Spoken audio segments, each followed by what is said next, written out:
เบิ้งข่อยสิตอกนะจักบาทมึงสอดเป็นอะไรมือเจ้ามันขึ้นนักมาเอาเบิ้งข่อยเปลี่ยนอันนี้ใหม่มาตะปูสอดจะบ่นี่นะ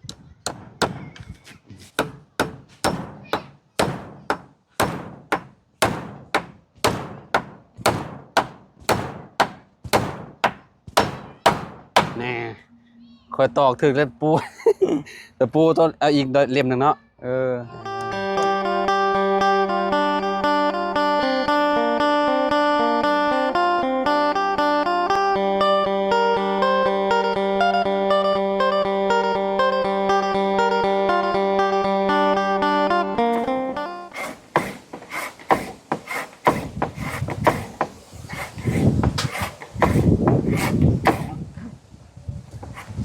พี่น้อยเนาะ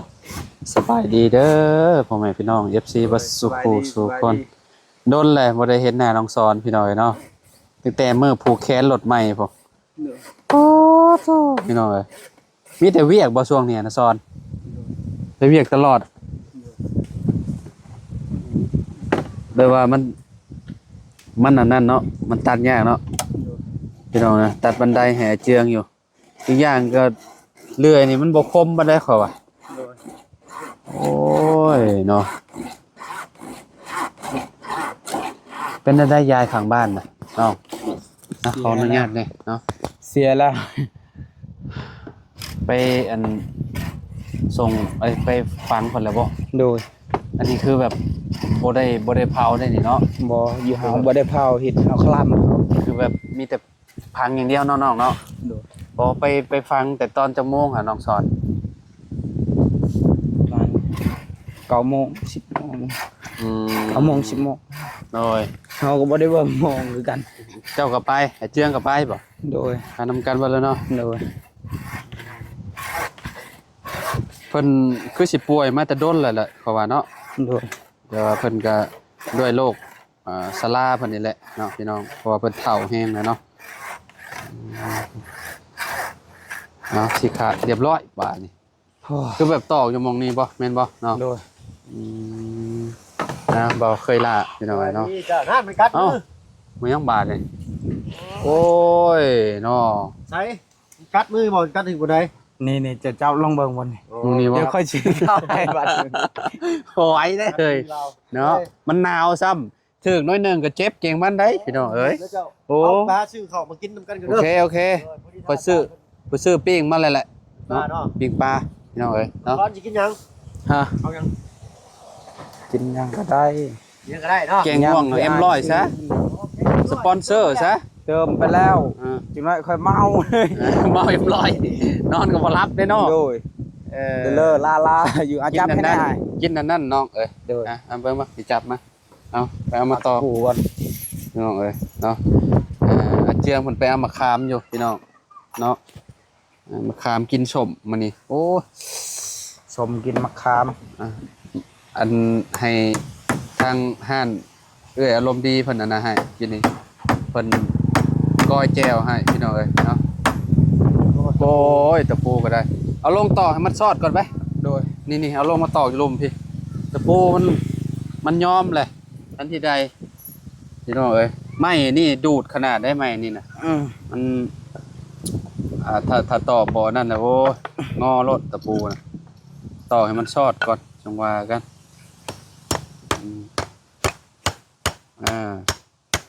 ซอดแล้วบ่ซอดแล้วใส่จักเล่มช่องเลยบ่เด้อพอให้มันแข็งๆแน่โอ้โหงอไว้ว่าแท้เด้คือคนอยากรับเนาะตะปู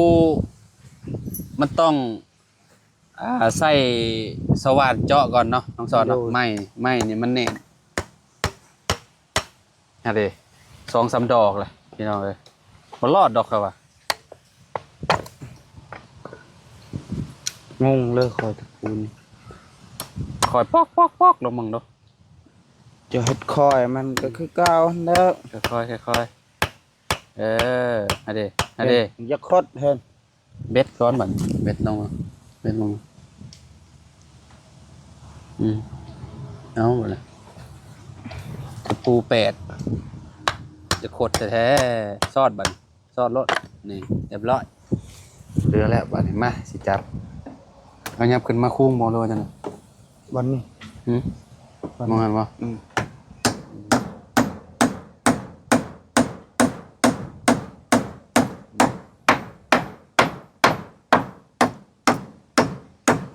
เมื่อวานนี่ก็ไปใช่ก่อนเมื่อวานนี่นะงานดองบ่ โดย คนบ้านใดแบบว่ามึงผู้ชายบ่ โดย มันไปเอาเมียอยู่บ้านใด กระลุก โอ้บ้านก็ลูกผู้ทาง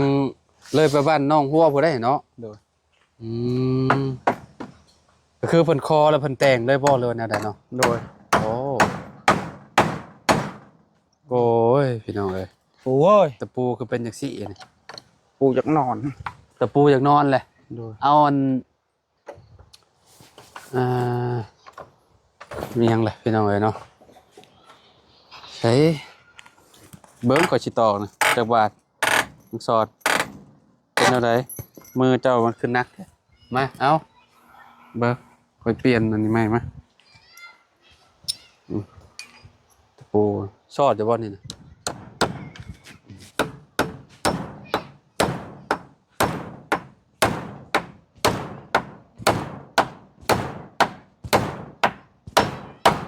แน่คอยตอกถึงแล้วปู แต่ปูต้นเอาอีกเล่มหนึ่งเนาะ โคตรโลดตัวนี้มันตัวนั้นเก่าแล้วมันจะสิโคตรโลด บ่อโคตรไอเห็ดนะ สิเริ่มงอแล้วนะ งอกับเขาคือเก้า เป็นบ่แพ้เข้าเลยมันงอ อ้าวเรียบร้อยบาดพี่น้องเนาะหนึ่งซ้อน6 ดอกเราเห็ดอยู่โลว่าเนาะ คอต่อป่ะ ก็ต่อก็คือสิแน่นอยู่เขาอ่ะ โดย ได้อยู่พี่น้องเนาะ ขึ้นลองเบิ้งแน่น รอมึงรู้เจ้าน้ำหนักหลายก็อ้ายไปจ้ะเท่าไรน้ำหนักเจ้า 62ค่อยแค่60นะ โดย โอ้ยผ่านฉันนี่นะ70ยังขึ้นได้บ่เป็นหยัง 62 63คือเท่านั้น แน่นหน้าแล้วบาดนี้ในการเลยเนาะ1 2 3 4 5ขัดพี่น้องเลยโอ้นอนอุ่นเลยบาดนี้อาเจืองเนาะ เจืองนอนอุ่นบ่แม่นนอนหนาว โมเมนต์นอนหนาวแล้วบาดนี้เนาะ โดย คักพี่น้องเอ้ยแต่นอนหนาวก็บ่ไหว้ได้เนาะ โดย คือว่าบางกว่าเลยทางนี้ก็ได้พี่น้องเอ้ยเนาะไม่เพิ่นก็โอ้มาลายเลยพี่น้องเอ้ยเนาะ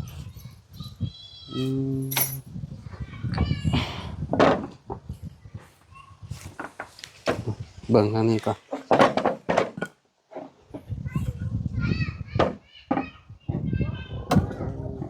แล้วนี่ก็ง่ายมานอนนั่นนี่เนาะ โดย ทั้งบ่ได้พาสิง่ายมา มื้อนี้แหละ มื้อนี้บ่ เรานอนนี้เลยเผาไม้เลย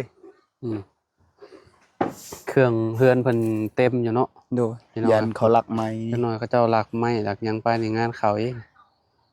อันนี้เพิ่นสร้างเบาเสียงเพิ่นสร้างมาพี่น้องเอ้ยเนาะโอ้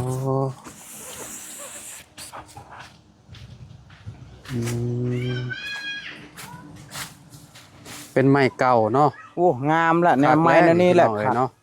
มันแบบว่า มันแห้งแล้วคัก เป็นไม้แห้งเรียบร้อยเลยฮะนะเนาะคักพี่น้องบ่ต้องย่านว่ามันสิกรอบสิหยังหั่นน่ะ โดย มีแต่กบแล้วก็ลงมือเลยนี่ คักและกบก็คักไม้แท้ โอ้เด็ดการเลยพี่น้องเอ้ยเนาะ มันแห้งแล้วคักแน่แล้วคัก มันแห้งแล้วมันง่ายใหม่มันแห้งเลยพี่น้อง จังเน็ตนี่ได้บ่4เมตรบ่ ใช่ ไม้นี่ ความยาวมันนี่บ่ได้4 เมตรนะ 4เมตรเนาะ แม่น 4เมตร 4 คัน5เมตรจะยาวหน่อยนึง 5 เมตรนี่นะเขาว่าอันนี้5 เมตรเขาว่าเนาะ แปนนี่5เมตร เพิ่น6พ่นอ้ายว่ะ เออ ไม่นี่นะไม่ 6 แปลน เมตร 6อยู่แล้วมันยาวเด้ เอามาแล้วเอามาคาม มาชิมมึงเนาะซอสไป ระเจืองสิย้ายมาอยู่แหละพี่น้องเอ้ยเนาะสิย้ายมาอยู่พี่แหละนี่แก้วนี่โอ้คักได้อันมีอันนั้นบ่มีถ้วยบ่ใส่จานน่ะก็ได้จานนั้นน้ำอันนี้ก็ได้ ล้างก่อนนะ เอาตัวนี้อันล่างทิมแล้วตัวนี้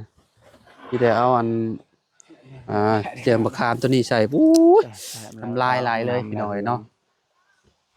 เอาใส่อีก ก้อยแมว มุมนี้น่ะสอนเอาอันน่ะปิดเมียนบ่ อะไรกันเจ้าแต่ปลาดงเกิดเลยเจ้าดาวปิดเลยกอกน้ำเด้อป้านั่งมือกอเจ้าคืออันนาย มาเลยติดน้ำมาเลย มามือเศร้านี่ ลูกสาวนี่มา โดย มาเลยบ่บัดนี้ โดยมาประมาณ9 โมงเลยเป่งนำเขาไป จ้า จะปลูกแล้วแหละอันสวนครัวเจ้า ยัง สิทันกินอยู่บ่ของน้องหัวโลงออกเต็ม กิน อยู่ ก่อน ฮะ ให้เขากินก่อน เขาหมดก่อนเขาปลูกตำลังเขากินตำลังเขาก็ซ้ำมัน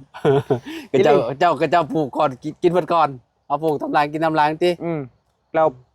ปลูกก่อนจังหน่อยเรากิน เขียวหมดแล้ว ก่ ของเราฮะพวกผักบัวและผักกาดนะ กิน ออก กินก่อน เต็มเลย เหล้าก็หมดก่อนเขาปลูกตำลังเขาดิกินตำลังเขาก็หมดวิชาก่อนเด้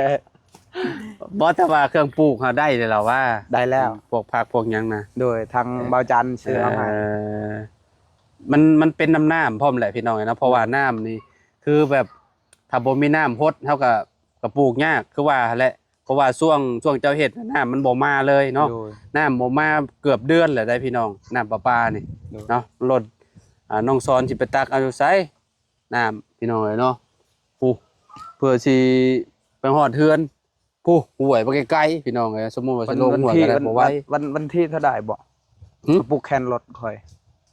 ปลูกแค่รถเจ้าวันหยังเนอกบ้านวันเสาร์เหรอวะ วันที่เท่าไหร่ ก็กระบจืดต้องเบิ่งใน YouTube แล้วใช่ไหมเอ้ย วันอาทิตย์วะ วันอาทิตย์บ่ปลูกแค่รถ อืม นี่นะเบิ่งก่อนก็หลายมื้อพอสมควรอยู่ก่อนหน้านั้นอีกเด้ วันที่ช่องวันที่3 ต้อนรับสมาชิกใหม่น้องซอน ต้อนรับสมาชิกใหม่น้องซอน น้องแม่นน้องซอนเด้อน้องซอนเอ้ยผูกแขนรถใหม่น้องซอน ผูกแขนรถใหม่น้องสอน บ่ขึ้นเด้อน้องซอน ให้ใช่ว่าน้องสาวอีกน้องสาวสอน หึ มันคือสิออกอยู่ดอกแบบ น้องสาวซอนบ่โอ้เมื่อวานนี่เจ้าได้เข้าไปจะบ่สาซอนอันเฮือนน้องหัว ในข้าวอยู่ไปเลินม่อน ตอนนั้นน่ะเพิ่นเจาะแล้วบ่น้ำตอนเจ้าเข้าไป แล้ว เพิ่นเปิดน้ำเรียบร้อยได้เรียบร้อยบ่ เรียบร้อยแล้ว อืม เปิดน้ำจะเรียบร้อย เพลงจักโจกเลยเมื่อวานนี่เนาะ โดย สุดยอดเลยพี่น้องเอ้ยเนาะแบบน้ำนี่โอ้มื้อนี้ข่อยเข้าไปป้อน้ำเริ่มใสงามมาเลยเนาะเอ้ยใสคือสิบ่เบิดจักเทื่อเขาว่า ขาวเนาะ เด้คลิปน้องสอนครับสมาชิกใหม่ผูกแขนนี่โอ้ได้7มื้อได้สอนเลยเป็นอาทิตย์แหละผูกแขนรถเจ้านะอ๋อไวว่าลินี่น้องเอ้ย แต่ยังบ่ได้ปลูกคุณนำบ่มาเนาะ ก็ยังบ่ได้ปลูกผักอยู่ถ้าปลูกนี่ใหญ่ไวเลยแป๊บเดียวมันก็ใหญ่แล้วปลูกผักน่ะบ่ได้เฮิงปานนั้นใช่เดี๋ยวก็เลยมาอีกประมาณหลายมื้อแล้วตั้งแต่วันที่20วันเสาร์ ที่ซาบ่ปลูกแคนรถครับ แม่นวันที่20 บ่แม่น อ้าวอยู่ใน YouTube มันวันที่20เลยวันที่20กับวันที่19เท่านั้นแหละมี2มื้อนั่นแหละวันพุธโอ้ลายมือแหละเนาะแกะบ้านพี่น้องเอ้ยแก้ง่วงไป ไปก้านหนูจะว่าช่วงนี้ บ่ มันหนาวบ่ออกดอกเขาว่าเนาะ เลย หายากอยู่เขาว่า หายากลม มะขามพี่น้องเอ้ยเนาะเอาเชียงไปเอามาต้นเจ้าบ่สอด กล้าขึ้นแหง มันลมบ่ ลมแห้ง ลมมันแฮงเนาะ ตกมันเลยบ่ ถองไปเลยบุบัดเจ้าก็เอาไว้กินนี่นี่แจ่วห่านลมดีแล้วกอยให้พี่น้องป้อทุบปลาแดง แจ่วหวาน ชิมบ่ชิมโลซอน กิน ชิมโลจะบาด แซ่บปาก อืมอื้อหือ แจ่วหวาน เนาะเอามาชิมโล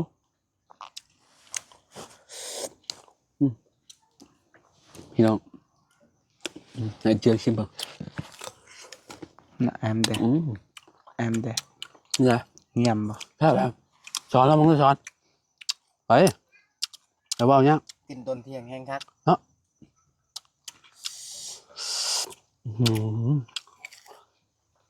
มีปลากระแยงด้วย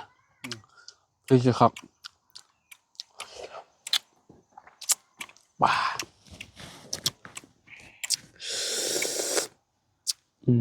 พี่น้องเอ้ย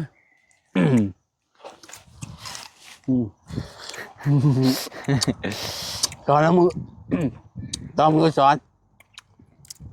ไหนnhọ này ấy đi nhọ chọ nhọ sâuก็ให้กาขึ้นลมแห้งลมแห้งก็เฮ็ดปีกนกไปเลยติ ขึ้นกระหังแล้วตัวใหญ่แม่แมลงบอก แม่น นอนนี่เลยเนาะ พีจะมาลอกเจ้าแล้กินตัดไปใส่พุงอาเจือง ย่านจะบ่ เนี่ยเบิ่งมันอยู่ข้างพุ่น ย่านยังแต่ว่า อยู่ข้างพุ่นประเทศ ปลาชาอยู่ทางใด เป็นว่าแบบคนเสียแบบนี้แต่ย่านมันคลั่มเนี่ย เอาจะเป็นยังลงเนี่ยเด้เอาเพิ่นลงเลยก็มานอนได้จะเป็นยัง ลุงยัง วิทย์ แบบเขา ยังนำยังเข้า น ยังเข้านำเฝ้ามัน ำ ยังบ่ได้ เผาให้มันกินน้ คล่ำได้อยู่เฮา แม่นบ่ ไปเวลาไปอยู่นั่นอยู่นี่สมมติว่าไปก้นมันก็บ่ได้มันมัน บ่กันแน่ว่ามันคลำก็บ่เพิ่มมากก็ได้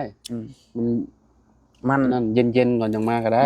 มันก็จะเน่าหมดนั่น ำไม่นึงก็สิมัดไว้ก่อน ยามเข้าผู้ที่ยังฆ่าเขาและบริหุดเขามันจึงเน่าหมดมันบ่งาม เวลา ก็คือจังมืดจังไปหูดได้จังหมด วิทย์ประมาณ3 มื้อ มื้อบ่ วิทย์นั่นก็เอาไปหูดและฉันจะเอาสิไปอันนี้คือกั้น คือบ้านอ้ายนี่ก็สมมุติว่าไปตัดฟืนนี่ก็คือแบบถ้าถือพีตายใช่นี่ก็เอาเข้าบ้านบ่ได้ฟืนน่ะต้องรอพีลงป่าก่อนวิทย์จะเอาพีลงจะเอาเข้ามาได้ นั่นได้เฮาตัดกล้วย เวลาว่าก้นมันนี่ก็บ่ได้ขุดข้าวก็บ่ได้